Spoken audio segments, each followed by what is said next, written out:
En noviembre de 1998 regresé a Almería después de 15 años viviendo en Madrid, sintiendo cada kilómetro de la autovía del Mediterráneo como un tirón íntimo que me arrastraba hacia un pasado lleno de recuerdos, tanto de alegrías compartidas como de silencios dolorosos.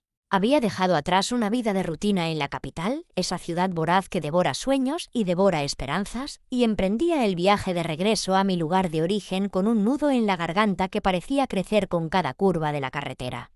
Cuando vi por primera vez el mar al acercarme a Cabo de Gata, lo sentí distinto. No era ya el horizonte infinito que había conocido de niña, sino un espejo con grietas invisibles, reflejando mis propias heridas y mi anhelo de reconstrucción. Al llegar a la calle de las tiendas, me topé con los portales estrechos y las fachadas blancas salpicadas de geranios marchitos que había recorrido tantas veces en mi adolescencia. Aquellas calles parecían susurrar mi nombre, revelando en sus adoquines el eco de pasos infantiles y risas lejanas.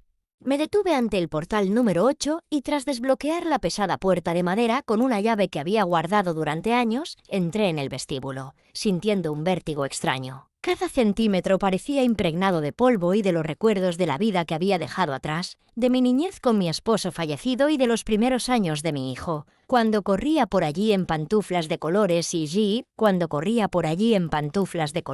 y Jean, el test del Caledons.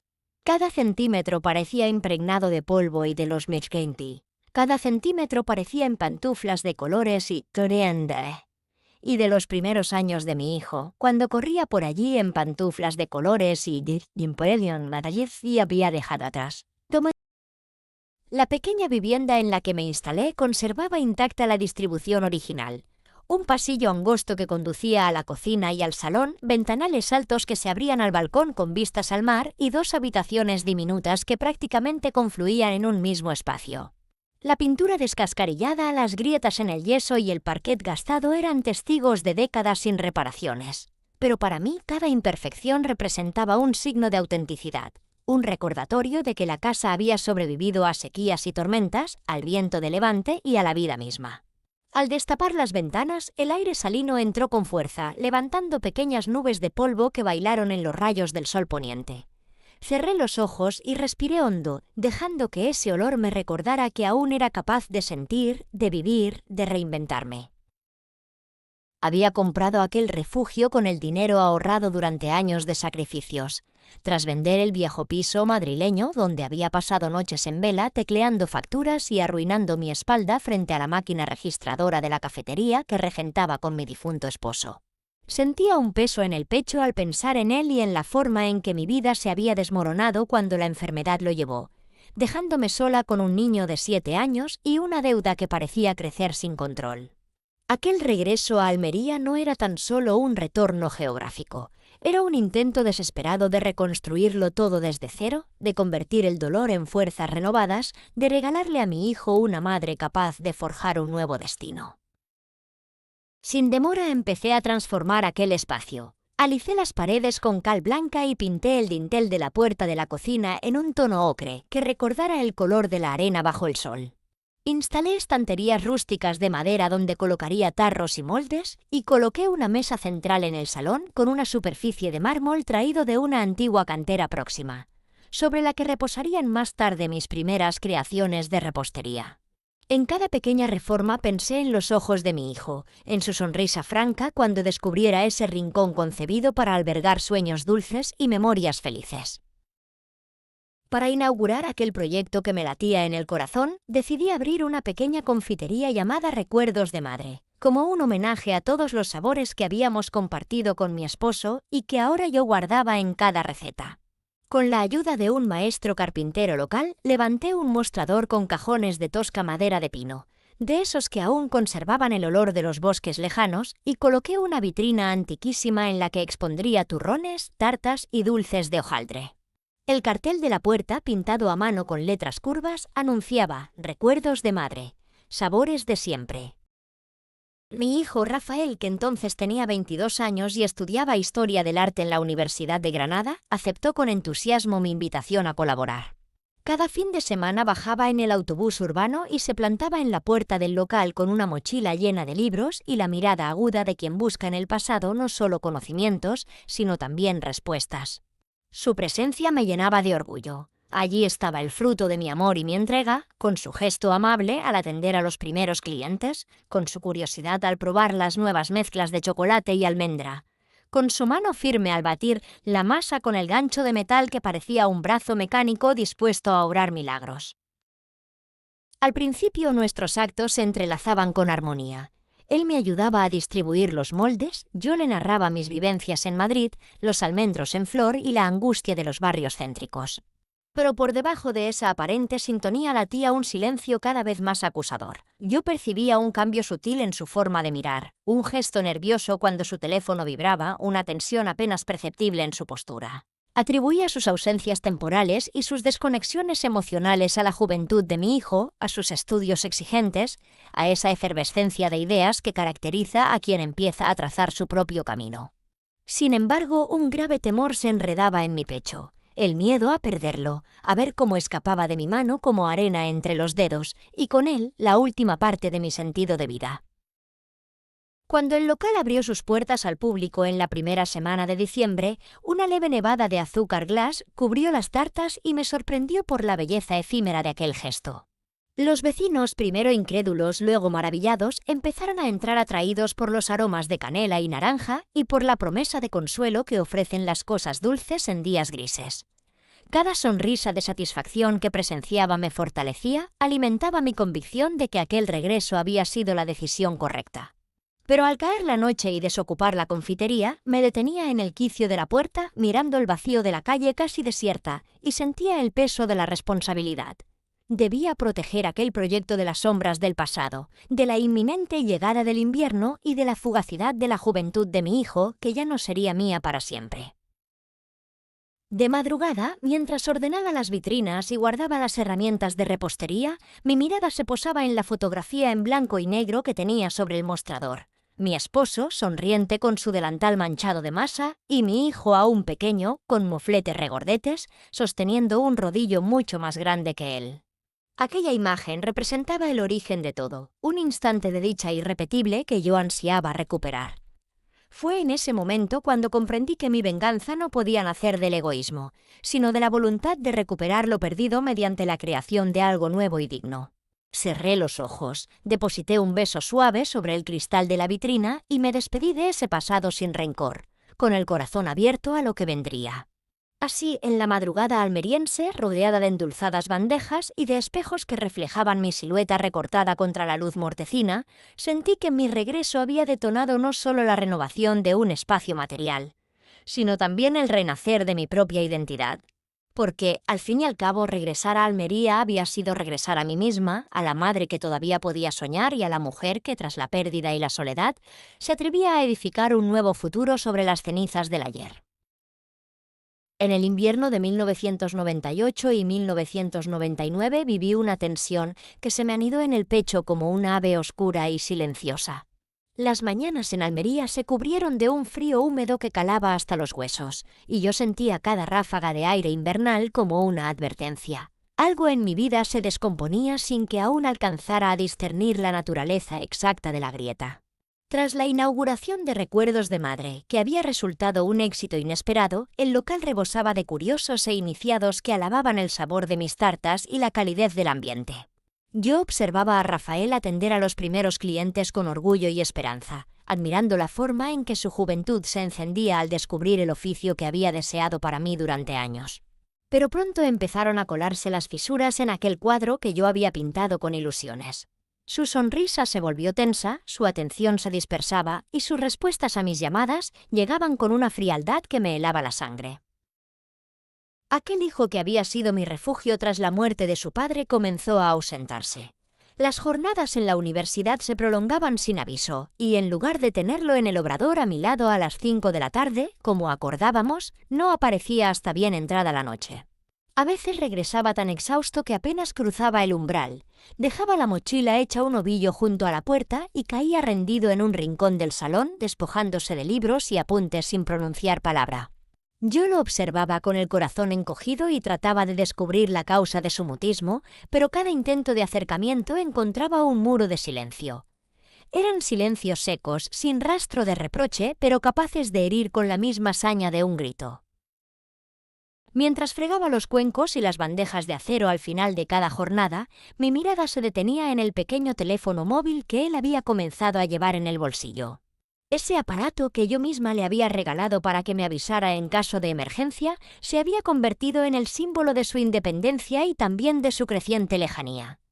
Aquella noche, al comprobar que la bandeja de descargas estaba vacía, descubrí varias llamadas perdidas de números desconocidos. Las devolví en vano, quedándome con el eco de un tono que nadie respondió. Aquellas cifras extrañas quedaron grabadas en mi mente como si fueran jeroglíficos inscritos por una mano invisible que conspiraba contra nosotros. En una de las madrugadas, cuando repuse los últimos ingredientes en las baldas y silencié las luces del obrador, el zumbido del contestador emergió en el silencio. Apagué la radio antigua que había colocado para ahuyentar la soledad y escuché los pitidos que anunciaban un mensaje, apenas 3 segundos de nada. Apoyé la mejilla contra la fría pared de azulejos y sentí la misma angustia que me había visitado años atrás cuando descubrí la correspondencia de mi padre con aquella mujer. Cada vez que recordaba cómo él había desaparecido con promesas falsas y con disculpas erizadas de resentimiento, mi garganta se oprimía y la salud de mi fe en las relaciones humanas se tambaleaba. ¿Podía acaso repetirse aquella traición en mi propia casa? Aquella grieta emotiva que había dejado antaño me condujo a malinterpretar señales que no eran más que fruto de la rutina universitaria de un joven en tránsito. Me obligué a pensar con lógica. El invierno trae enfermedades, exámenes finales y proyectos de fin de carrera que roban horas y noches. Quizá mi hijo estaba desbordado, sobrecargado de textos y ensayos y con miedo a decepcionarme si admitía que no le bastaba el tiempo para ayudarme. Me conté a mí misma una y otra vez que mis temores eran fantasmas del pasado, espectros que yo misma había conjurado al evocar la irrupción de mi padre en mi vida. Aún así, el pulso me aceleraba cada vez que escuchaba el timbre de la puerta más allá de la hora acostumbrada, pues temía que estuviera acompañado de un agente bancario para recordarme el próximo vencimiento del crédito, o que se tratara de un mensajero trayendo noticias financieras que me desvelarían hasta el amanecer. Aún con esta tormenta de preocupaciones, me obligué a mantener el obrador impecable. Cada placa de horno, cada manga pastelera, cada bata colgada en el perchero debía reflejar mi control absoluto sobre el espacio. Al fin y al cabo, en la precisión de mi oficio hallaba un bálsamo para el desasosiego que bullía en mi interior. Cepillaba el rodillo con mimo, medía la harina con exactitud milimétrica y afilaba las espátulas hasta sentir el filo justo para trazar glaseados perfectos. Cada gesto repetitivo me anclaba a una calma aparente, una ilusión de mesura erguida frente al caos que suponía el silencio de mi hijo. En las noches sin luna, tras cerrar el candado de hierro forjado que protegía la puerta de la confitería, me quedaba de pie en la acera empedrada, contemplando la oscuridad que engullía la fachada. El viejo farol de gas parpadeaba emitiendo un fulgor intermitente, como el corazón que late con dificultad. Y me preguntaba si Rafael sentía el mismo frío que yo, si aquel abrigo que le había comprado el invierno anterior le resultaba suficiente para afrontar las heladas de Granada y las propias de la duda. Regalaba al aire nubes de aliento al suspirar, y el viento se las llevaba hacia las calles desiertas, esparciendo mi ansiedad entre los portales silenciosos. La tensión aumentó cuando, una madrugada helada, encontré el reloj despertador en el suelo de su habitación, con la esfera rota y el mecanismo expuesto como un esqueleto de diminutos metales. No hubo rastro de violencia física, pero el desguace de ese objeto tan íntimo me hirió en lo más profundo. ¿Había sido un descuido fortuito o un acto deliberado de rechazo hacia la rutina que yo había intentado imponernos? Cada pieza de aquel reloj tocada sin cuidado me recordó el mecanismo de una relación que antaño había funcionado sin chirridos y que ahora amenazaba con detenerse para siempre. Mientras recogía las piezas, mis dedos temblaban de rabia y pena. La cáscara de madre protectora se había resquebrajado, dejando al descubierto una vulnerabilidad que apenas sabía cómo disimular. En medio de aquella vorágine de emociones, llegué a experimentar ataques de insomnio. Tumbada en la cama, bajo la manta vieja que me había comprado en Madrid, escuchaba el tac-tac del ventilador que giraba sin descanso y me preguntaba si los latidos de mi propio corazón se escuchaban tan estridentes como mis pensamientos angustiados. El tiempo se me diluía entre noches interminables y madrugadas en las que apenas tenía fuerzas para poner en marcha el horno. Aquella tensión silenciosa se había convertido en mi compañera fiel, imposible de apartar y al mismo tiempo fuente de un miedo voraz que amenazaba con devorarme desde dentro. Cada vez que el día se asomaba por la rendija de la persiana, yo me levantaba con el cuerpo pesado y un temblor punzante en el estómago. Movía los pies con lentitud, como si caminar fuera una proeza, y me preparaba el café más fuerte que hallaba, esperando que el amargor despejara la mente.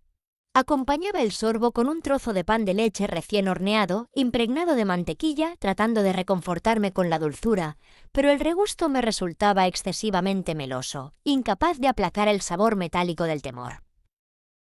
En una de aquellas mañanas de enero, al revisar la inscripción de las cuentas bancarias, advertí que faltaba una transferencia destinada a mi proveedor de frutas confitadas. Al contactar con él, conseguí dilatar el pago unos días, pero comprendí que algún desajuste se había producido en mi organización. Y algo dentro de mí me decía que el origen no era la falta de tiempo ni de voluntad, sino el distanciamiento progresivo de mi hijo. En algún intercambio de miradas secas y excusas cuidadas, yo había dejado de percibirlo como mi compañero y él había dejado de verme como su refugio. Aquella noche, agotada y con las manos cuarteadas por el frío y el trabajo, contemplé la fotografía que había colgado en la pared de su cuarto. Un instante capturado 13 años atrás, cuando él estaba empapado de harina y rebozaba de alegría infantil mientras, con un rodillo a medio sujetar, trataba de imitar mis movimientos. Su cara inocente irradiaba confianza y amor. Ahora, al verme reflejada en esos ojos diminutos, sentí un puñetazo de añoranza y una punzada de culpabilidad. ¿Había trocado mi papel de madre en el de ama de casa implacable, incapaz de adaptarse a su crecimiento? ¿En qué momento lo había definido como ayuda para mi proyecto, en lugar de mi hijo con la necesidad de espacio y libertad? Esa pregunta me persiguió en mis sueños rotos. Me desperté varias veces empapada en sudor, con la boca seca y la garganta áspera de gritar silencios. Y cada vez que abría los ojos en la penumbra de la habitación, mi mirada buscaba el lecho vacío que, a diferencia de años atrás, ya no compartía con su ocupante habitual. La cama apenas conservaba el aroma tenue de su colonia de eucalipto, y yo sentí un vacío extraño. Acostumbrada durante tanto tiempo a su presencia, ya no sabía si mi hogar estaba completo o si, a fuerza de autorreconstrucción, había creado un refugio que me excluía a mí misma. Con el paso de las semanas, aquel temor latente se fue enraizando y dio lugar a una obsesión. Controlarlo todo, preguntarle cada mañana por sus planes, verificar cada mensaje que llegaba a su móvil, revisar los recibos de su cuenta bancaria. Sin permitirme cuestionar la prudencia de mis actos, me aferré a la creencia de que aquella vigilancia maternal era la única forma de evitar la repetición de la traición de mi padre. Pero en el fondo sabía que mi actitud podía empujar a mi hijo hacia un abismo de rebeldía indescriptible, y el vértigo de esa responsabilidad hizo que mi miedo creciera sin límite. Así transcurrió aquel invierno. Envuelta en un silencio compartido, cada uno de nosotros habíamos erigido muros invisibles. Yo, temerosa de ceder y ser herida una vez más, él, ansioso por trazar un camino alejado de mi sombra. Al cerrar las puertas de recuerdos de madre cada anochecer, sabía que me esperaba la otra confitería, la que funcionaba en mi interior, un espacio de inseguridades, reproches ocultos y preguntas que no hallaban voz. El aroma a vainilla de mi obrador ya no bastaba para disipar la inquietud que bullía en mis venas. Había descendido a un terreno donde las recetas de antaño resultaban inútiles para curar el malestar de una madre angustiada y un hijo en fuga. En la primavera de 1999, cuando los naranjos comenzaban a florecer y el aroma del azahar se colaba por las rendijas de mi ventana, yo hojeaba distraída la libreta de apuntes de Rafael mientras repasaba las cuentas de la confitería. Aquella libreta que él usaba para anotar horarios de clase y recordatorios de exámenes guardaba junto a calendarios y presupuestos un nombre de urbanización desconocida y un número de parcela que nunca había visto antes. Una dirección en el extrarradio de Almería, en una zona de chalés de fachada blanca y jardines cuidadísimos. Al principio descarté la nota como un apunte sin importancia, quizá la dirección de un propietario de local que necesitaba pasteles para un evento. Pero algo en el trazo de su letra, en la delicadeza de sus trazos y en la forma tan apresurada de apuntarlo, me hizo retomar la libreta una y otra vez, como si buscara un error en los números o el indicio de un nombre familiar. En aquel instante mi intuición, siempre al acecho de señales de alerta, comenzó a latir con fuerza y un frío inesperado me recorrió la espalda. El mismo instinto que me había salvado de decisiones apresuradas en el pasado me empujó a verificar esa anotación. Elegí una mañana en la que estaba sola en la confitería, tras despedir a los primeros clientes. Apoyé en la barra una bandeja de croissants recién horneados y, recogiendo mi bolso y la cazadora, tomé el coche para recorrer los 3 kilómetros que separaban el centro de la ciudad de aquella urbanización exclusiva. El sol de mediodía caía directo sobre el asfalto y yo lo sentía como un picor en la nuca, un fuego que amenazaba con revelar mis pensamientos más oscuros. El tráfico era escaso, excepción hecha de algunos ciclistas y paseantes aprovechando la tibieza de la mañana, y pronto me encontré atravesando la valla de un recinto cerrado donde los árboles se alzaban como guardianes de una realidad que yo no había imaginado. Al estacionar junto al portón de la parcela indicada, noté un silencio inusual, como si aquel sitio viviera al margen de la ciudad, ajeno al bullicio urbano. Avancé con paso medido por la senda de piedra hasta el jardín, cuyas flores de colores intensos agitaban sus pétalos al compás de una brisa suave. En el centro de la hierba recortada, bajo un gran almendro, distinguí una figura. Era Rafael, mi hijo, inclinado hacia una joven de cabello oscuro que reía apoyada contra él. No hubo necesidad de escuchar sus palabras. Su postura, un abrazo tierno, casi reverente, me bastó para sentir que mi vida se partía en dos. La mujer, que yo supe en ese instante que se llamaba Isabel, correspondía al gesto con una caricia en la mejilla de mi hijo, rozándole el rostro con la palma como si recordara un secreto compartido. Mi corazón se tensó hasta dolerme el pecho. Cada sacrificio que había hecho durante aquellos años apareció en mi mente como una sucesión de imágenes rápidas. Las noches en vela preparando el obrador, el miedo de enfrentar sola los pagos del crédito, las mañanas heladas en que me esforzaba por llegar antes que nadie y encender el horno todavía tibio. Me asaltó el recuerdo de cada lágrima que había secado con el dorso de la mano, de cada sonrisa que había esbozado en su nombre. Y allí, estallando como un vendaval, emergió el sentimiento más cruel que una madre puede experimentar: la traición de quien debería haber sido mi refugio. Sin poder contener un temblor que recorrió mi cuerpo, retrocedí unos pasos, sentí el crujir de la grava bajo mis zapatos y supe que cada sonido era un latido más de mi indignación. El jardín, tan pulcro y armado para la felicidad aparente, se tornó en una trampa de espejos que multiplicaba mi dolor. Pensé en llevar las manos al pelo, en golpear la tierra, en gritar una sola palabra que vaciara mi furia. Pero mi fuerza era otra. Era la fuerza de quien ha sido traicionado y, sin voz para reprochar, decide observar en silencio para que la evidencia hable por sí misma. Al cruzar la calle de vuelta al coche, sentí el aire fresco en la cara como un látigo. Cada paso me acercó a un punto de no retorno. El motor arrancó con un rugido bajo y yo giré el volante sin saber bien el rumbo. La ruta habitual hacia la confitería se mezclaba en mi cabeza con la urgencia de un plan no formulado. En lugar de regresar a la mañana productiva que había planeado, conduje sin ton ni son por calles que me eran familiares y, sin darme cuenta, terminé en el paseo marítimo donde el Mediterráneo se extendía plácido. Me detuve al borde del andén y, con la vista perdida en el agua, dejé que las lágrimas bautizaran mi rostro. Nunca antes había sentido tanto desprecio por mí misma ni tanta compasión por un abandono tan cercano. Cuando la tarde empezó a descender, regresé a casa con la determinación de poner por escrito aquel descubrimiento. Sentada frente a mi escritorio, abrí el cuaderno donde anotaba mis reflexiones nocturnas y dejé que la pluma recorriera las líneas. Describí la dirección, la cara de Isabel, la forma en que mi hijo lo envolvía todo con gestos de cariño y la mudez de mi propia rabia. Cada palabra era una gota de veneno que se alojaba en el papel, una confirmación de que mi mundo había cambiado para siempre. Concluí el fragmento con una frase que me estremeció al escribirla. Estaba dispuesta a responder a su traición con el arma que mejor conocía, la reconstrucción de mi destino sin él, exigiendo que el dulce éxito que forjara de ahora en adelante le perteneciera únicamente a mí. Esa noche, entre sombras que danzaban en las paredes de mi casa, recibí el consuelo de saber que el dolor había hallado cauce.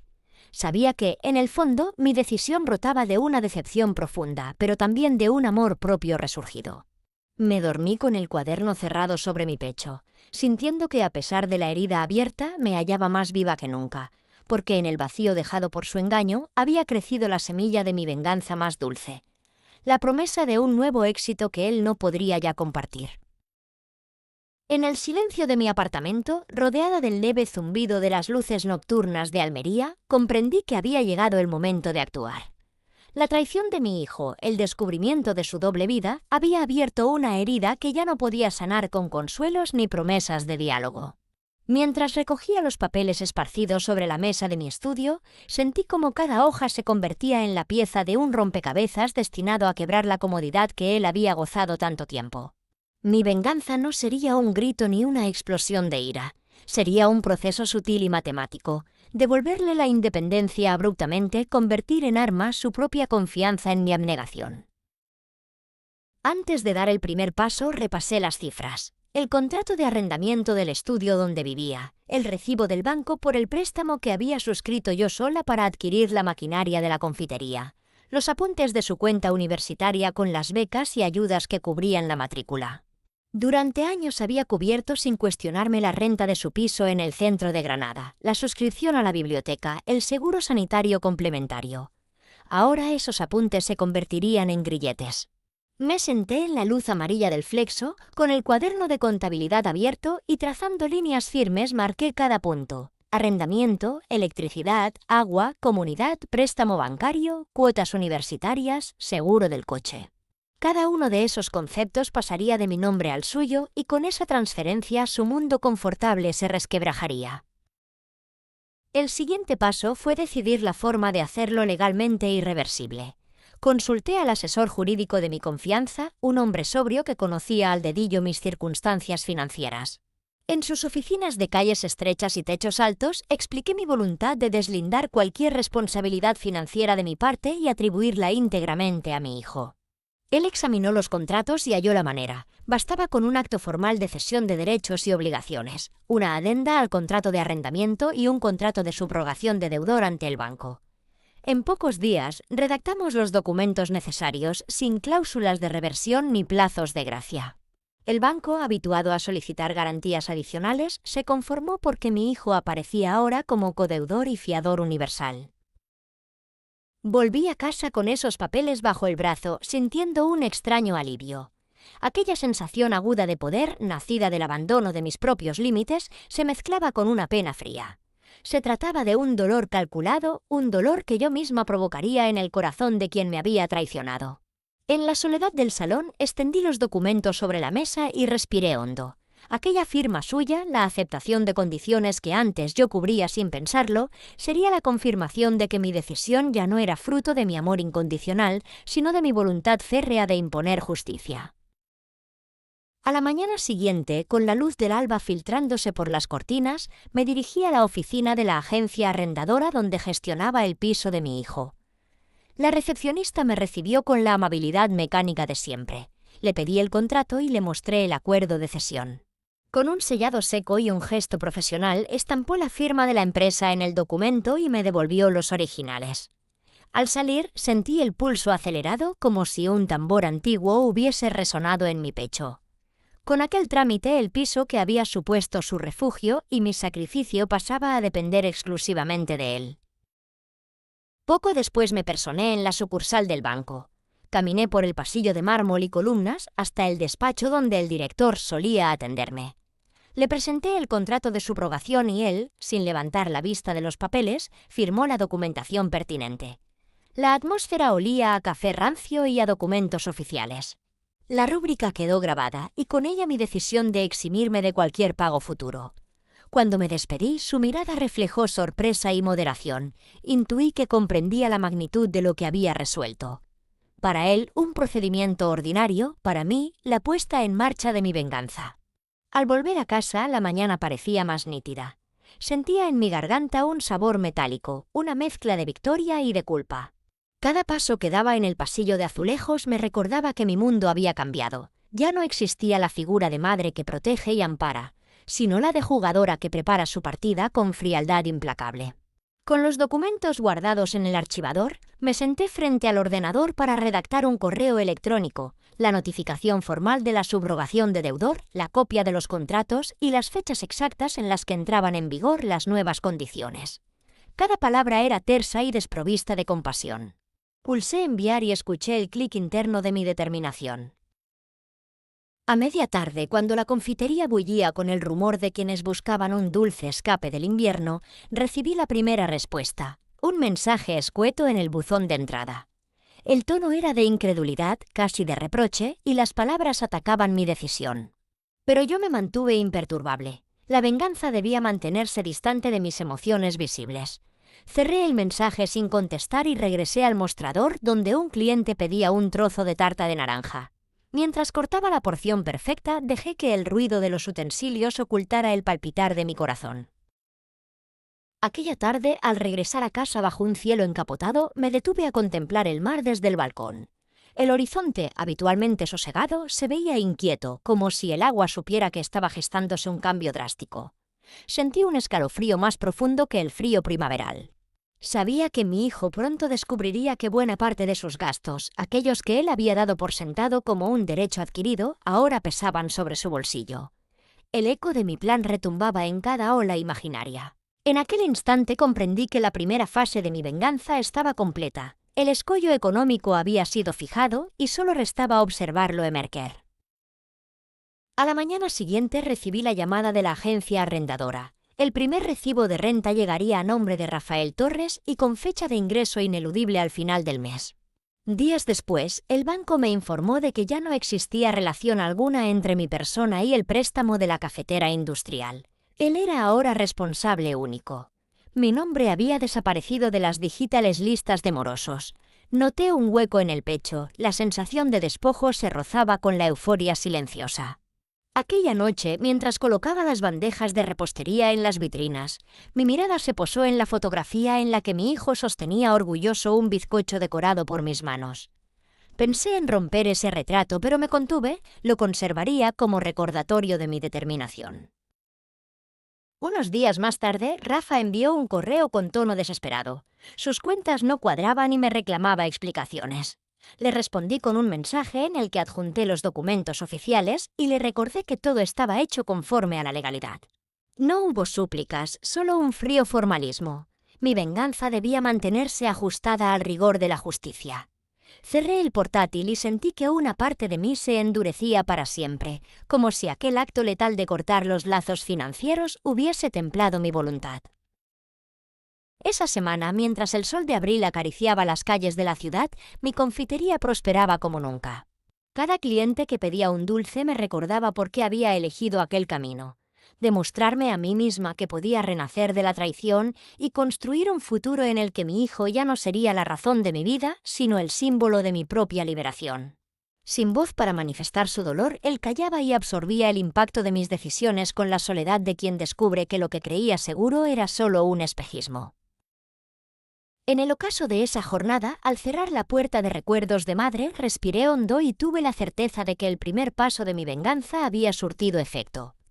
En mi interior, la mezcla de triunfo y desasosiego bullía. Sabía que el camino apenas comenzaba y que su reacción definiría el curso de mis días por venir. Pero por primera vez en mucho tiempo sentí que mi corazón latía al compás de mi propia voluntad, lejos de las ataduras que había soportado hasta entonces. Y con esa sensación precisa y brutal me sumí en la noche, dispuesta a afrontar las siguientes jugadas de aquella partida en la que mi amor se había transformado en dulce y fría venganza. Viví aquel verano de 1999 con la sensación de caminar sobre un filo cada vez más estrecho, mientras observaba a mi hijo Rafael desvanecerse en un paisaje de sombras que yo misma había tejido. Aquel junio, cuando el sol ya calentaba con fuerza la costa almeriense, recibí una llamada escueta de su voz pidiéndome ayuda. Sus becas no cubrían el curso completo y sin mi respaldo no podría matricularse en el próximo cuatrimestre de Historia del Arte. El nudo en mi estómago se apretó con dolor, pero aparté la emoción para mirar el asunto con la frialdad de quien ya había tomado una decisión irrevocable. Respondí desde la oficina de recuerdos de madre, entre pilas de libros de contabilidad y recetas, con un simple ocupada al contestar el teléfono. Colgué el auricular antes de que él pudiera replicar y dejé que el silencio llenara el espacio por unos segundos, mientras mi pecho palpitase al ritmo de mi determinación. A partir de ese instante, Rafael quedó sin mi respaldo financiero. Pronto supe que la realidad lo golpeó con rudeza, abandonó las aulas de la universidad, entregó sus apuntes a un compañero y empezó a enviar currículums para cualquier puesto de trabajo que pidiera experiencia mínima. Lo vi alejarse en autobús, con la mochila ahora ligera y el rostro marcado por la fatiga, sabiendo que ya no volvería a respaldarse en mis hombros. Pocas semanas después, me enteré de que había aceptado un empleo de camarero en un hotel de la costa, uno de esos complejos turísticos donde los turistas llegaban con la prisa de aprovechar cada minuto del sol y la brisa marina, y donde los camareros debían moverse con esa sonrisa falsamente eterna que se graba en la piel de quien vive del servicio ajeno. Mientras tanto, yo centraba todas mis energías en la expansión de recuerdos de madre. Aquel local que había remontado con tanto esfuerzo se convirtió en el lugar donde volcaba mis ilusiones y mi rabia convertida en empeño. Contraté a un joven repostero de Sevilla llamado Mateo, cuyo talento para las masas hojaldradas y los rellenos de crema catalana me fascinó desde el primer bocado. Con él desarrollamos los secretos de la receta de mi abuela, un bizcocho jugoso e infundido con esencia de naranja amarga y un glaseado de azúcar que crujía al morderlo. Introdujimos en la carta tartaletas de frutos rojos y un helado artesanal de leche merengada que solo se servía en temporada. Cada nueva creación era un triunfo que celebraba en silencio, mientras mi cabeza hervía de planes para ampliar horarios, introducir cursos de repostería e incluso sacar una línea de desayunos corporativos para empresas de la ciudad. El calor del verano no perdonó. La humedad se colaba por las rendijas de las ventanas y se pegaba a la piel, pero yo no dejé de trabajar ni un solo día. Confié el cuidado de mi hogar a una vecina amiga y me instalé en el obrador desde la madrugada, amasando pan de yogur para compañeros de oficina, trompeteando con la espátula cada hornada de croissants, supervisando el empaquetado de los turrones. A media mañana llegaban pedidos de fuera de Almería: bodas en Níjar, bautizos en Vélez Blanco, cumpleaños en la Sierra. La voz de mi hijo, pidiendo auxilio, quedó sepultada bajo el estruendo del éxito temporal. A cada llamada perdida, mi corazón se endurecía un poco más. No respondía a los mensajes que dejaba en el contestador ni a los correos electrónicos en los que suplicaba información sobre su cuenta bancaria, ni siquiera abría las cartas que me enviaba pidiendo una cita para hablar. Mi silencio era mi arma, mi concentración, un muro infranqueable. Al final de julio, la bitácora de ventas marcó una cifra que nunca había soñado. Recuerdos de Madre se ubicaba ya como uno de los 12 restaurantes recomendados en la guía turística local, aquella que repartían en los aeropuertos y que los viajeros consultaban ávidamente. Me invitaron a un reportaje para un canal regional de televisión, donde me filmaron extendiendo merengues y colocando cucharaditas de confitura en paletas de colores. El presentador destacó la visión renovada de lo tradicional y resaltó mi figura de mujer emprendedora que tras la pérdida supo reinventarse. Vi mi cara en la pantalla y sentí un escalofrío. Aquella mujer que aparecía, segura y resplandeciente, era. En el otoño de 1999 me encontré envuelta en una vorágine de emociones que ni en mis sueños más ambiciosos habría imaginado pocos meses atrás. La mañana del primer día del festival regional amaneció brumosa, con una niebla marina que cubría la costa de Almería como un manto plateado. Yo me desperté temprano, antes de que el alba rompiera el horizonte, y sentí un hormigueo en el estómago, mezcla de nervios y de orgullo. Durante años había trabajado sin descanso para ese momento. Mis manos, curtidas por la harina y el azúcar, sabían exactamente cómo amasar la masa madre y cómo templar el chocolate para que brillara con un lustre delicado. Aún así, aquella mañana, al mirar mi reflejo en el cristal empañado de la ventana, vi una mujer distinta, fuerte, resuelta y llena de esperanza. Recuerdos de Madre había llegado hasta allí con la determinación forjada en el fuego de mi venganza y en el calor de mi voluntad por renacer. En el concurso de mejores postres, mi creación, un tarta de bizcocho esponjoso impregnado con licor de naranja y una infusión de romero, no solo se basaba en la receta heredada de mi abuela, sino en la pasión que había puesto en cada prueba y cada madrugada de ajustes y de ensayos. Había sustituido parte de la mantequilla por aceite de oliva suave para aligerar la masa, había añadido una pizca más de sal marina para realzar la intensidad cítrica y había tostado las cortezas del bizcocho al final para aportar un contrapunto crujiente. Además, había preparado un jarabe de romero con miel de azahar que pintaba la superficie con vetas doradas y que daba un aroma penetrante al primer corte. Esa combinación de sabores parecía contar mi propia historia, la dulzura del recuerdo, el amargor de la traición y el sabor terroso de la tierra que me sostenía. El pabellón del festival se llenó de visitantes temprano. El aire candente del interior se mezclaba con el aroma de canela y de almendra que emanaba de mi puesto, y yo observaba con el corazón palpitante cómo la gente se agolpaba para probar aquel postre que, según los murmullos, evocaba el Mediterráneo mismo. Sentí una oleada de compasión y de validación. Aquellas personas no buscaban un lujo caro, sino la honestidad de un sabor genuino y la cercanía de un gesto íntimo. Cuando los jueces se acercaron, con sus rostros impenetrables y sus cuadernos de notas, mis manos temblaron al entregarles la bandeja. Luego me aparté un poco y respiré hondo, sintiendo el peso de mis expectativas y el miedo a que, tras años de sacrificios, todo quedara reducido a un instante de rechazo. Llegó el momento del veredicto.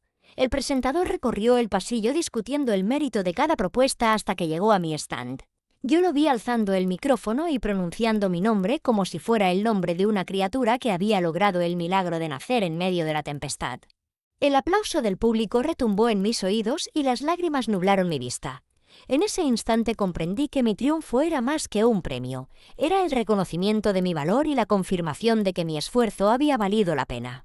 Cuando entregaron el galardón al mejor postre, aquel trofeo de metal bruñido con el título grabado Mejor Creación Gastronómica 1999, sentí que mi corazón se elevaba y que todo el miedo se desvanecía, dejando espacio para una alegría silenciosa y sólida. Pero incluso en medio de ese júbilo, una sombra se cernió sobre mi pecho. Recordé a Rafael, su rostro joven al comienzo de Recuerdos de Madre, su entusiasmo inicial y la forma en que me había abandonado a mi soledad. Pensé en la última vez que me mandó un mensaje rogándome que le ayudara con las facturas de un semestre perdido, y en cómo mi silencio había sido mi venganza y mi condena. Sentí el peso de aquella decisión. Mi libertad emergía precisamente porque me había desprendido de él, pero ese desgarro dejaba también un hueco doloroso. Aquel premio no podía borrar el recuerdo de su traición ni la pena de haberlo rechazado como madre. Me invadió un vértigo profundo. La victoria y la pérdida se entrelazaban como dos cuerdas que tiraban en direcciones opuestas de mi ser. Durante los días siguientes, mientras el festival continuaba, el reportaje apareció en la prensa local con un retrato mío colocando con delicadeza una cuchara en la mousse de romero. Las palabras recalcaban no solo el sabor exquisito del postre, sino la atmósfera de calidez familiar que se respiraba en mi confitería. Yo sentía cada halago como un impacto en el vientre. Por un lado, me llenaba de orgullo. Por otro, me recordaba lo sola que estaba sin la presencia de mi hijo. Esa presencia que había condicionado toda mi vida y que ahora era solo una sombra ausente en mis días de triunfo. Me senté en una de las mesas del stand con una taza de café y leí cómo describían mis manos como manos de madre que transforman el dolor en arte. Cerré los ojos y dejé escapar un suspiro. Aquel epíteto resonó en mi mente. Era cierto que mi maternidad me había marcado, pero también había entendido que podía convertirme en algo más que en la madre de Rafael. Podía ser la creadora de mi propio destino. Al caer la tarde, regresé a la confitería con un abanico de nuevas solicitudes de pedidos. Había clientes de Granada que querían enviar cajas a sus familiares, parejas que planeaban bodas en la playa y empresarios que solicitaban un banquete dulce para el Congreso de noviembre. Abrí el cuaderno de contactos y anoté cada petición, sintiendo el pulso firme y la mente clara. Cerré la puerta del obrador con la llave de hierro forjado y recorrí el salón donde instalé una pequeña exposición con fotografías del momento de la premiación. Al observar aquellas instantáneas, vi mi expresión de sorpresa y de emoción contenida, y supe que no volvería a dudar de mi capacidad para construir una vida por méritos propios. Sentí que había hallado un propósito que trascendía la venganza y la necesidad de recompensar mis heridas. Mi ascenso como empresaria y creadora era el verdadero triunfo. Durante los días siguientes planifiqué una noche especial de celebración en la propia confitería. Pedí una pequeña autorización municipal para montar mesas en la acera, decoré el área con farolillos de papel y preparé una edición limitada de mi tarta de naranja con romero para ofrecer a quienes me habían acompañado. Mientras todo eso tomaba forma, sorprendí a algunos vecinos invitándolos de manera discreta como personas que habían creído en mí desde el principio. Quise agradecerles su apoyo con gestos sencillos, un trozo extra de bizcocho, una flor de romero fresca enrollada en papel craft o una visita privada para enseñarles el proceso de elaboración. Mi ego palpitaba de satisfacción, pero en el fondo de mis pensamientos seguía latiendo la misma melancolía. Aún así, en medio de aquella celebración anticipada, tuve un momento de epifanía al preparar la masa madre para la nueva hornada. Vi cómo la levadura se alimentaba del azúcar y fermentaba con lentitud, expandiéndose hasta doblar su volumen. Aquella imagen me habló de ciclos de crecimiento, de cómo, tras la noche más oscura, siempre llegaba un albor. Comprendí que mi vida, desde el descubrimiento de la deslealtad de mi hijo, había pasado por un proceso semejante. La amargura se había transformado en estímulo, el dolor en fuerza y la rabia en pulsión creadora. Moví la cuchara de madera para desgasificar la masa y sentí un estremecimiento de gratitud. Estaba ascendiendo desde mis propias cenizas, elevándome sobre el rencor hacia una libertad consciente. Cuando llegó la noche de la celebración en el exterior, el aire fresco traía un murmullo de gaviotas y de olas que rompían en la distancia. Las mesas se llenaron de comensales mientras las luces de papel iluminaban mi rostro con un resplandor suave. Vi a la gente disfrutar, reír y aplaudir al probar mi tarta y noté que ya no buscaban solo un dulce, sino un gesto de humanidad. Me acerqué al borde del mostrador, tomé una copa de licor de naranja para mí y brindé en silencio, por mi ascenso, por el renacer de mi vocación y por el dolor que me había enseñado a volar con alas propias. Cerré los ojos un instante, dejé que el sabor acariciara mi paladar y recordé a Rafael.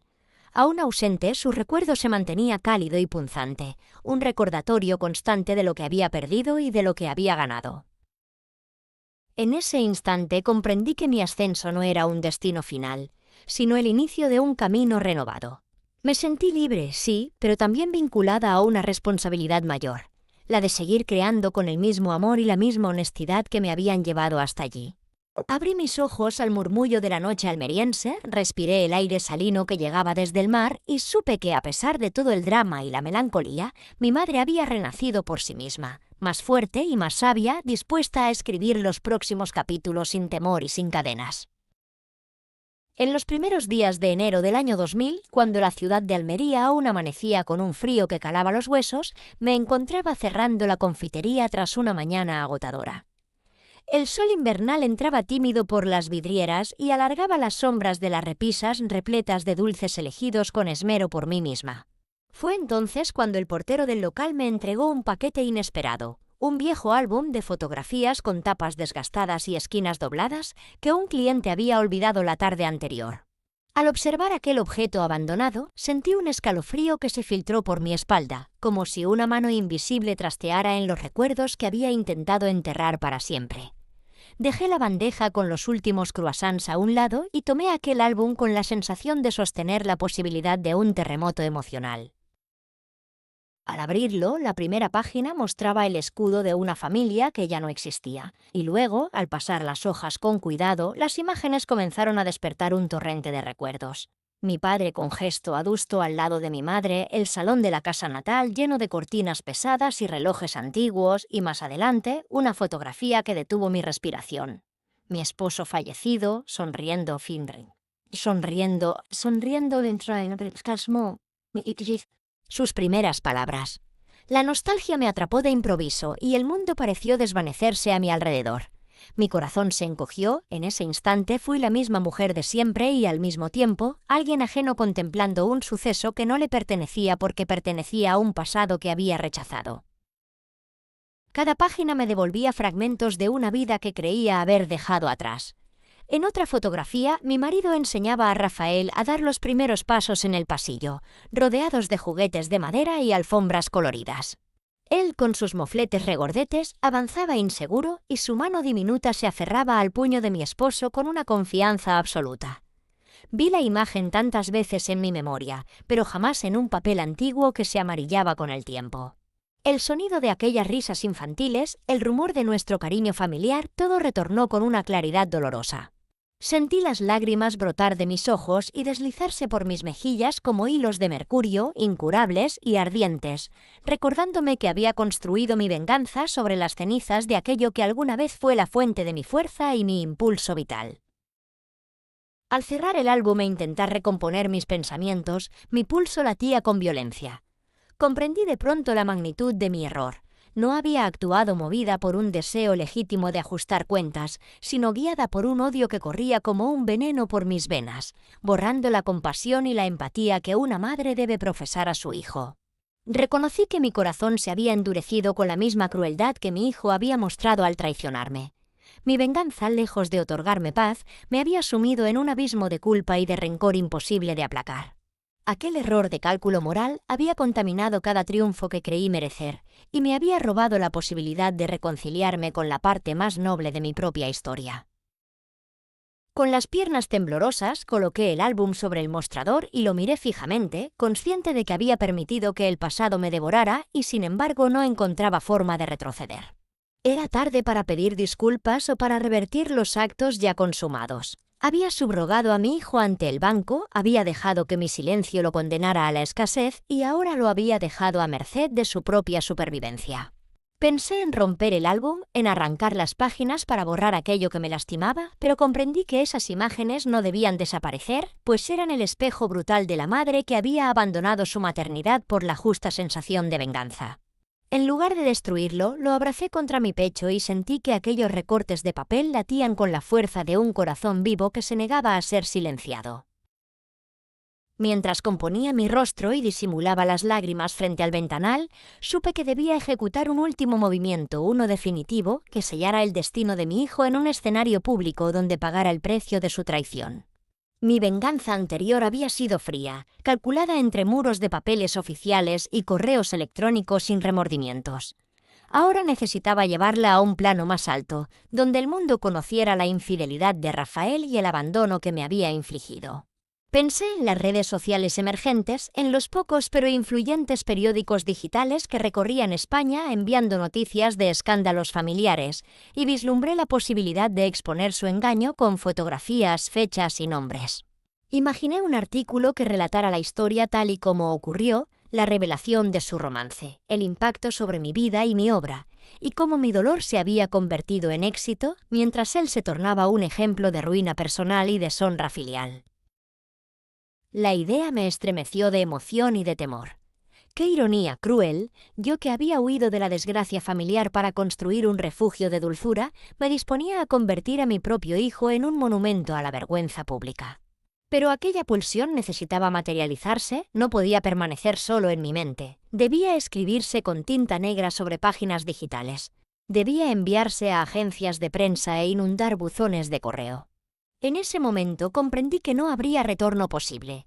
Mi papel de madre protectora había sido reemplazado por el de ejecutora implacable de la justicia que yo misma dicté. Había llegado la hora de coronar mi revancha con el acto que acabaría de destruir cualquier vestigio de salvación para él. Me incorporé con decisión y saqué un bloc de notas. En la primera página escribí la fecha de hoy y luego la palabra plan en mayúsculas. Bajo ella tracé un índice provisional. Recogida de pruebas, selección de medios, cobertura geográfica, mensajes adjuntos, seguimiento de la repercusión. Cada apartado se desplegó en mi mente como un engranaje que debía encajar con precisión. Al repasar el primer punto, pensé en la libreta de direcciones que encontré en su bolsa cuando fui a confrontarlo. Allí estaban los nombres de sus cómplices, de los familiares de su amante y de varios amigos que habían presenciado su romanticismo clandestino. En aquel cuaderno había anotaciones de citas, reservas en hoteles y eventos universitarios.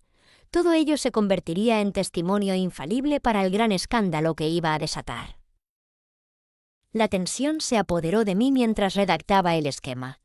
Mi mano temblaba y mi respiración era agitada. Por primera vez comprendí que estaba diseñando no solo la humillación de mi hijo, sino la demolición de su propia vida social y profesional.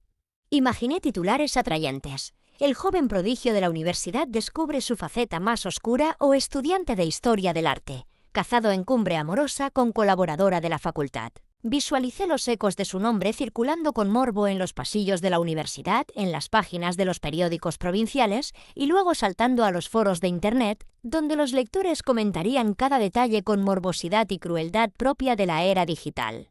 Mi corazón latía con fuerza. Aquel sería el golpe final, el acto magistral de mi venganza, el instante en que Rafael sentiría la magnitud de su traición, no solo en su bolsillo y en su soledad, sino ante el juicio de una sociedad que hasta entonces lo había visto como un joven prometedor.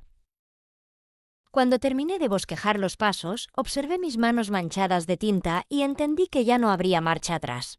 Aquella noche, al cerrar el cuaderno y apagar la luz, sentí que mi decisión sellaba un pacto oscuro. Mi ascenso había culminado en una elección brutal, y la mujer que despertaba con la libertad plena era al mismo tiempo la madre que ofrecía a su hijo un infierno irreversible. Con el álbum de fotografías todavía abierto en la mesa como testigo mudo de mi dolor, me sumergí en un sueño inquieto, donde las imágenes de mi pasado y mi futuro se entretejían en un mismo grito. La destrucción de lo que fui y la forja de lo que me convertía, para siempre, en una madre que había sacrificado el perdón al altar de la venganza más dulce. La mañana en que organicé la exposición de fotografías familiares en recuerdos de madre amaneció gris y tensa. Había dedicado días a seleccionar cada imagen, aquellas que mostraban a mi esposo sonriente, sosteniendo a Rafael en brazos, las de cumpleaños con globos y risas infantiles, el retrato familiar con cortinas pesadas al fondo y un reloj antiguo marcando el paso de los años. Cada fotografía evocaba un tiempo en el que la vida fluía sin mentiras ni traiciones, cuando mis sacrificios se traducían en amor y no en venganza. Monté la muestra como parte de un maratón benéfico para hogares de acogida. Mesas en fila, marcos variados, luces cálidas, folletos explicando la causa y tarjetas que explicaban la historia de cada imagen.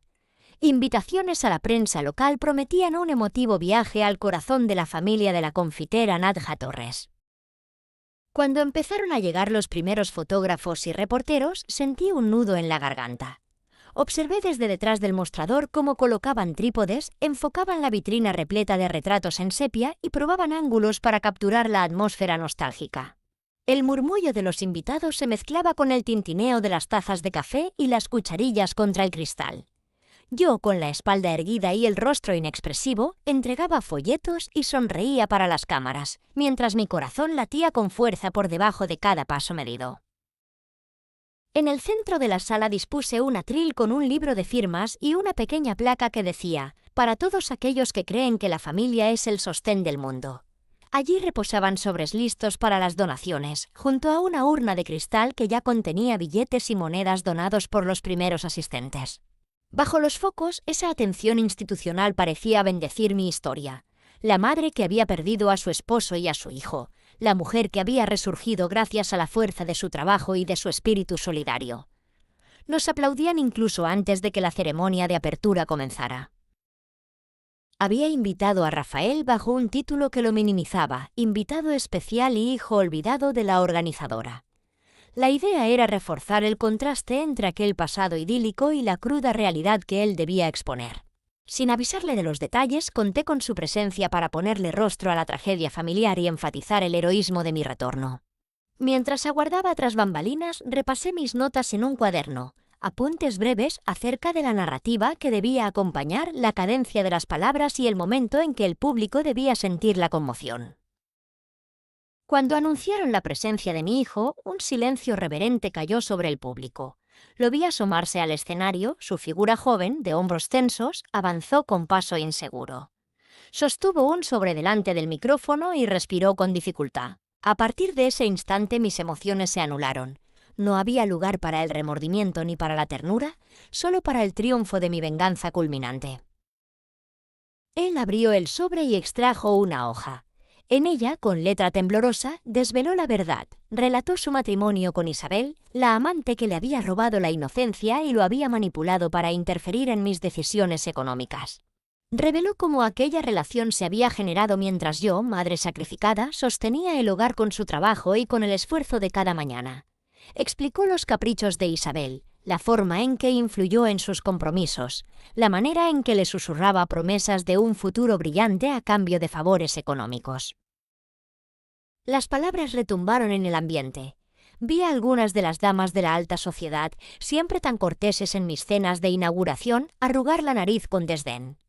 Los señores de chaqueta y corbata alzaron las cejas, olvidando por un momento las reglas del protocolo. Cape y cúmulo de murmullos brotó al instante. ¿Cómo pudo traicionarla así? Inaudito. Yo lo habría ayudado sin dudar. Los camarógrafos presionaban los botones, grabando cada gesto. Las mejillas de Rafael enrojecidas, el temblor de su voz, su mirada baja que buscaba una rendija para escapar de aquel escrutinio. Mientras él leía, mi pecho palpitaba con frialdad. No había empatía, ni tan solo compasión. Su confesión pública era el clímax de mi venganza. Había logrado que su infidelidad y su manipulación frente a la sociedad se vieran expuestas bajo focos y micrófonos. Cada palabra suya era un golpe ceremonial que cristalizaba mi triunfo. No existía en mi término medio, o victoria total o ruina absoluta para el hijo que había nacido de mi lecho. Al terminar la lectura, el silencio fue tan denso que pareció absorber los ecos de la cafetería entera.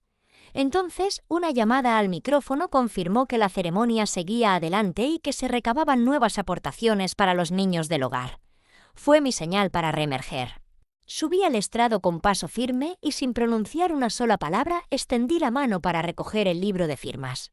Lo sostuve frente al público y dejé que la expectación hablara por sí sola. Los flashes volvieron a estallar. Los periodistas murmuraron entre ellos, los asistentes se desplazaron con cautela para suscribir con su rúbrica, como si al firmar asumieran haber sido testigos de una versión inédita de la tragedia familiar. Bajé del escenario sin mostrar emoción alguna. Mis zapatillas de cuero repiquetearon en la tarima y sentí la mirada de aquellos que hasta el día anterior me veían como la madre abnegada e inspiradora. Observé sus gestos de conmoción, sus rostros desconcertados y la pasión con que dirigían sus cámaras hacia el joven humillado. Entonces, en mi interior, algo se quebró. No era una rendición, era el instante en que la ilusión de justicia ciega dejó paso al horror de la destrucción consumada. La satisfacción de ver a mi hijo enrojecer, de escuchar los susurros de juicio, de contemplar su soledad en medio de la lluvia de flashes, se transformó en un vacío helado. Mis manos se habían manchado de una victoria demasiado cruel. Al volver tras el mostrador, descolgué un retrato posterior de mi esposo y Rafael en la misma posición que el álbum antiguo y lo dejé caer en un rincón. Ya no quería ver esa sonrisa falsa de lo que fue. Sentí un ruido de silla alada al retirar el respaldo, un ligero desequilibrio que me desestabilizó. Mi mirada, acostumbrada a la solidez de los estantes y los moldes de pastel, se perdió entre los marcos esparcidos y los folletos mañoseados. Varios clientes comentaban en voz baja, confundidos, cómo había pasado tan rápido de benefactora a verdugo.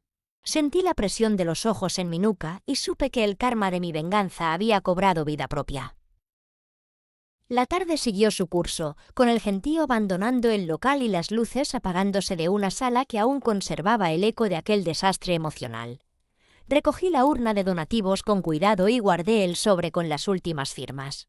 Luego, sin prisa, cerré la puerta de cristal y eché el cerrojo.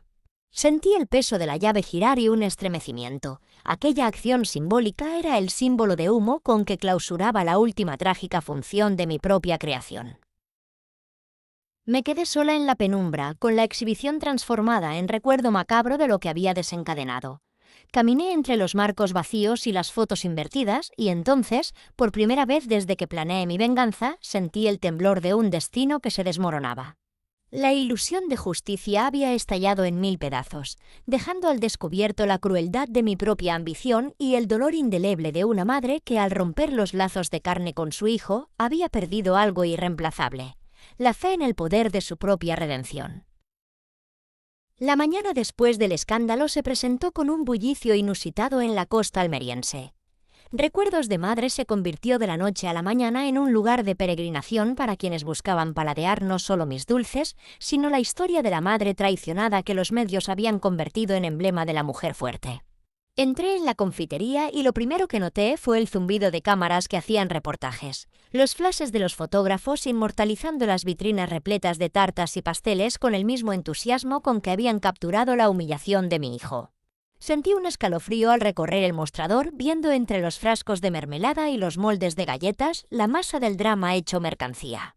Clientes curiosos susurraban acerca de mi figura imponente de empresaria invencible. Alababan mi capacidad de convertir el dolor en fuerza, pedían selfies con el trofeo del festival y reinterpretaban mi venganza como ejemplo de liberación femenina. Esa mañana, mientras acariciaba el borde de una bandeja de croissants recién horneados, comprendí que había logrado exactamente lo que planeé: el triunfo público sobre mi hijo. Sin embargo, bajo la brillante fachada de éxito y empoderamiento, una sensación de vacío comenzó a devorarme por dentro. Me dirigí hacia la puerta que conduce a la oficina trasera, donde solía guardar los libros de contabilidad y las recetas más antiguas que conservaban polvo por años. Al entrar respiré el aire cargado de cenizas emocionales. Allí, entre estanterías y archivos, todo parecía igual, pero yo ya no pertenecía a ese lugar. Aquella habitación que antes se llenaba de risas cuando mi hijo me ayudaba a ordenar cajas o me contaba historias de la universidad, ahora estaba desierta. El eco de sus pasos, su voz infantil pidiendo un trozo de pastel, la dejadez de sus libros de historia del arte esparcidos por el suelo, todo se había disipado mientras yo celebraba mi victoria ante los ojos de los demás. Recorrí el espacio con lentitud, palpando con la punta de los dedos los lomos de los cuadernos de pedidos y los archivadores llenos de facturas. Cada objeto me confrontaba con el recuerdo de un pasado compartido. Su mochila abandonada junto a la mesa de informes, la taza manchada que él usaba para el café tardío de las noches de estudio, las pequeñas notas en los márgenes de mis apuntes que solía dejar para hacerme sonreír. Aquel santuario de nuestra complicidad se había convertido en mi propio mausoleo de triunfo. En lugar de celebrar juntos, me encontraba sola, rodeada de los vestigios de una relación que había sacrificado en nombre de la venganza. Regresé al salón principal y observé las mesas repletas de visitantes. Algunos hojeaban el periódico local que el día anterior había publicado una entrevista donde se me describía como la mujer que venció la traición y resurgió de sus cenizas. Otras clientas jóvenes comentaban con entusiasmo cómo mi historia les inspiraba para no depender jamás de nadie. Tomé una taza de té humeante y sentí como el vapor cálido contrastaba con el hielo que había impregnado mi corazón. Cada sorbo tenía sabor a victoria, pero al mismo tiempo era un recordatorio de lo irreal que resultaba todo ello. Me encontré deseando que la taza se rompiera en mis manos para sentir aunque solo fuera un dolor físico que desplazara el frío anímico que me consumía. Avancé hacia la pared donde colgué el recorte del reportaje del festival. Bajo el retrato de mi tarta premiada y mi figura recibiendo el galardón, inserté con una cinta adhesiva un pequeño espejo. Al mirarme reflejada, con las arrugas de la tensión marcadas en el entrecejo y las ojeras fruto de noches sin descanso, comprendí que el símbolo de mi fortaleza se había vuelto mi propia jaula. La paradoja de ser admirada por una fortaleza que había nacido en la fragilidad me dejó sin aliento. Intenté imaginar la reacción de quienes me aplaudían si pudieran ver la fisura que recorría mi alma, la rajadura que había dejado mi venganza en mi propia humanidad. Cerré los ojos y recordé un instante de hace años, cuando mi hijo pequeño giraba en los pretiles del balcón y me llamaba para que le animara. Aquella inocencia y aquella unión familiar eran el combustible que me había permitido construir mi confitería y mi nuevo proyecto de vida.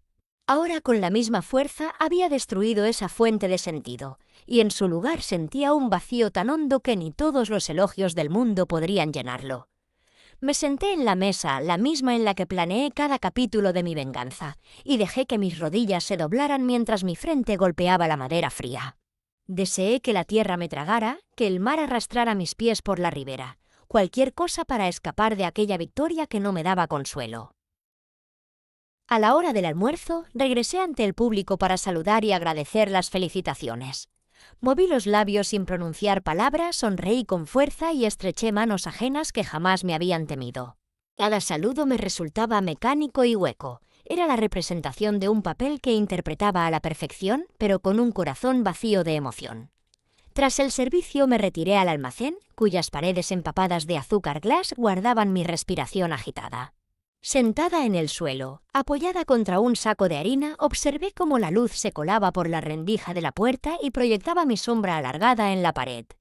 Aquella silueta era la imagen de mi propio fracaso. Había alcanzado la cúspide de lo que imaginé como triunfo, pero había perdido todo lo verdadero que albergaba mi vida. En un gesto automático, abrí el cajón donde guardaba las cartas de agradecimiento de antiguos clientes y encontré una que databa de antes de conocer la traición de mi hijo. Era una nota de una pareja que celebró allí su boda y que hablaba de mi calidez y hospitalidad. La releí con una mezcla de ternura y amargura. Esas palabras recordaban la autenticidad de mi primer proyecto, cuando mi motor era el afecto y no la venganza. Arrugué el papel y lo dejé caer al suelo sin importarme el ruido. Me levanté con dificultad y miré el reloj de pared, consciente de que las horas avanzaban sin sentido para mí. Fuera de la cocina, el murmullo de los clientes se tornaba un eco lejano, casi sin importancia. Decidí apagar todas las luces del salón y cerrar las persianas.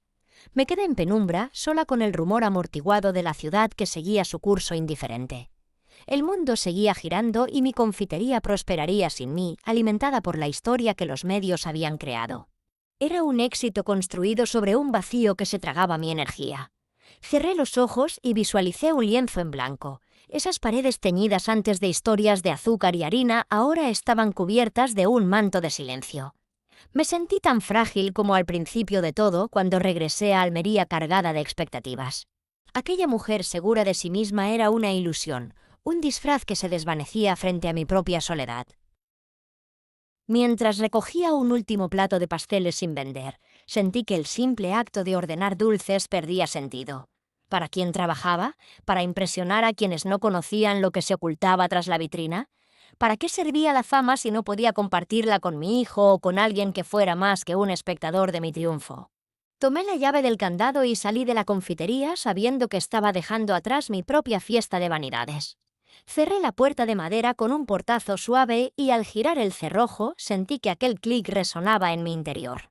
En la oscuridad de la calle empedrada, con el ruido lejano del mar, comprendí que mi triunfo había sido una victoria de cartón. Brillante a distancia, pero hueca por dentro, incapaz de brindar calor a mi corazón extenuado. Me alejé con pasos pesados, consciente de que la verdadera batalla comenzaría ahora, cuando tuviera que reconstruir no solo mi negocio, sino mi propia vida, sin el eco vacío de un triunfo que no me daba paz.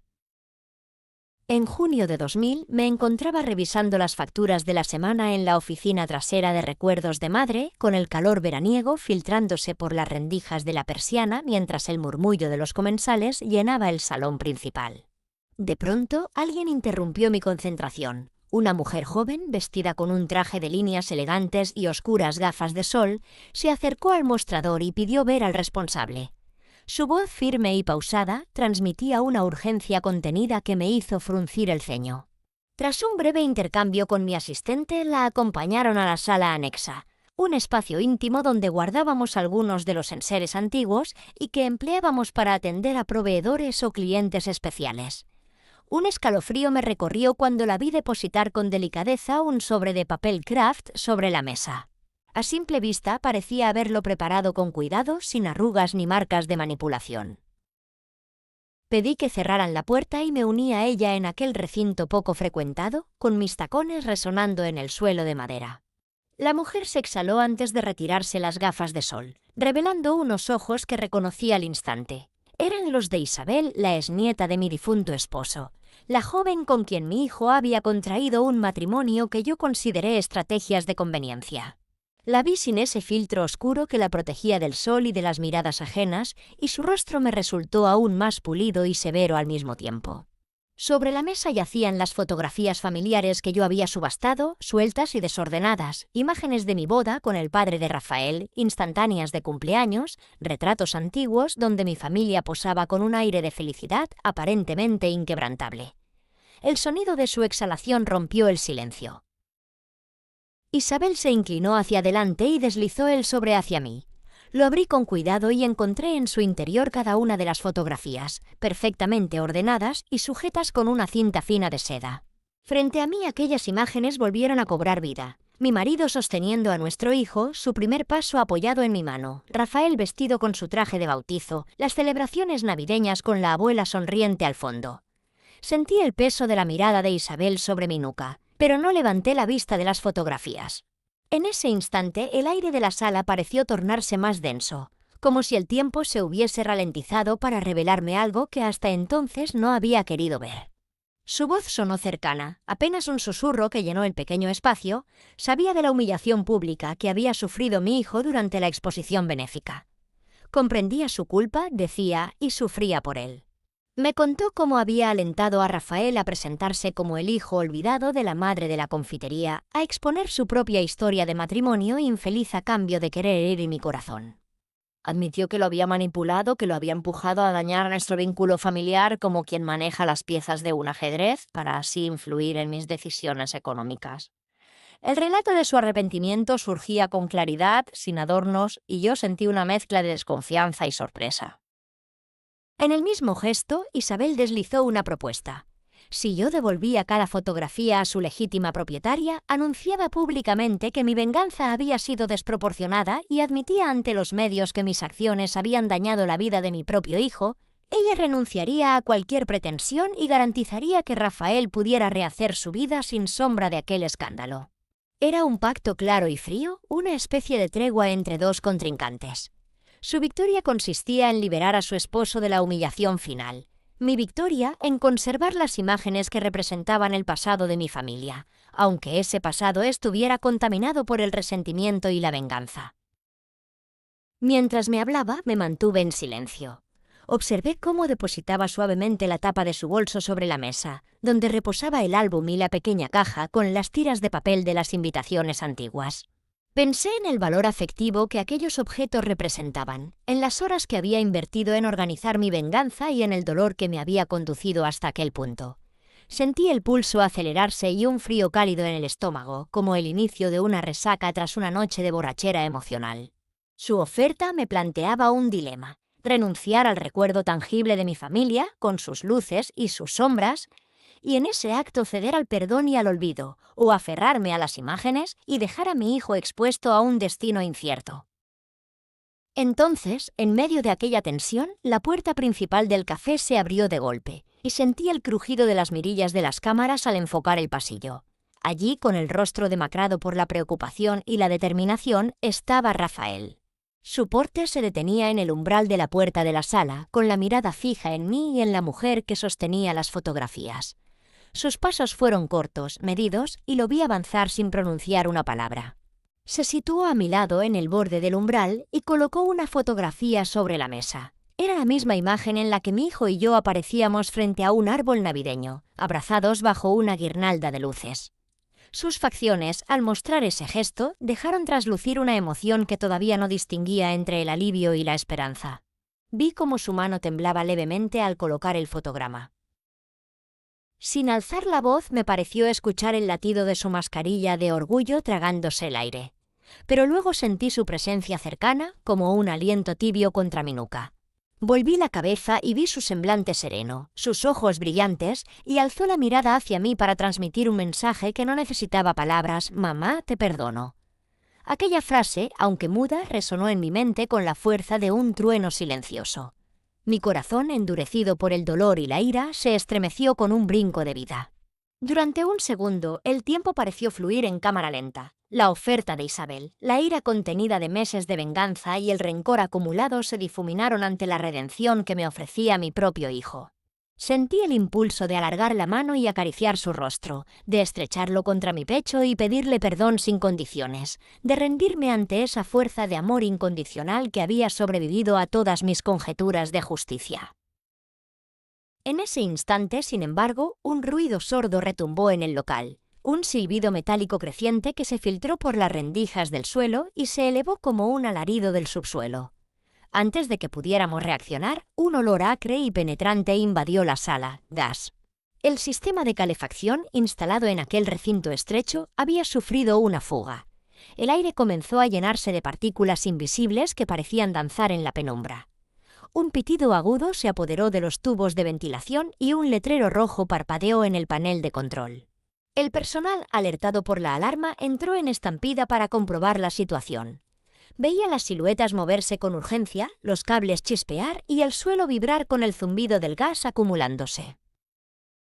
En el pasillo contiguo escuché los gritos contenidos de los clientes y el estrépito de las cámaras rodando mientras los camarógrafos buscaban una salida. Aquel ruido, tan brutal e inesperado, nos desplazó a Isabel, a mi hijo y a mí hacia la puerta. Alcé el brazo con torpeza, como para aferrar algo en la multitud de papeles y fotografías que ahora se transformaron en un obstáculo. El olor a gas se hizo tan denso que sentí un pinchazo en la garganta. Sin mediar palabra, empujé la puerta hacia afuera y tomé la mano de Rafael, tirando de ella con fuerza para guiarlo por el pasillo atestado de mesas, volcando tazas y bandejas. Al salir al exterior, un soplo de aire limpio me golpeó la cara. El sol de junio nos castigaba con su brillo, pero era preferible a aquel ambiente asfixiante y traicionero. Tras nosotros, el café quedó envuelto en una neblina espesa de gas y polvo, y un destello anaranjado comenzó a besar las ventanas desde el interior, señal de que las llamas se estaban encendiendo. Pude ver el contorno de los extintores y a los camareros empujando puertas y corriendo hacia la fuente del escape. El estrépito dio paso al sonido de las sirenas lejanas, un rugido que anunciaba la llegada de los bomberos. Me aferré con fuerza a la mano de mi hijo mientras lo conducía hacia la acera. La gente se congregó en la calle, con rostros desencajados, algunos con toallas o pañuelos en la boca, otros grabando la escena con sus teléfonos emergentes. La figura de Rafael a mi lado irradiaba una mezcla de miedo y alivio. Fuimos empujados hacia atrás por el gentío y nos detuvimos junto a una farola donde el chamuscado cartel de mi confitería parpadeaba con luces rotas. Detrás de nosotros, el humo se elevaba en columnas densas y grises, ocultando la fachada y engullendo el espacio de cristal como si quisiera borrar por completo las huellas de nuestros triunfos y derrotas. Entonces, alzando la vista desde los cristales empañados, comprendí que aquel desenlace había sido el epílogo inesperado de mi historia. Mi venganza, mi redención, el perdón de mi hijo y la oferta de Isabel se habían evaporado en un instante de tragedia. Las fotografías que representaban mi pasado quedaron en manos de las llamas o se dispersaron en el viento, arrastradas por la presión del escape. Mi corazón, que se había abierto en un latido de ternura, se cerró de nuevo al enfrentarnos a la realidad brutal. Nada de lo que habíamos construido, ni mi triunfo ni mi arrepentimiento, quedaría intacto.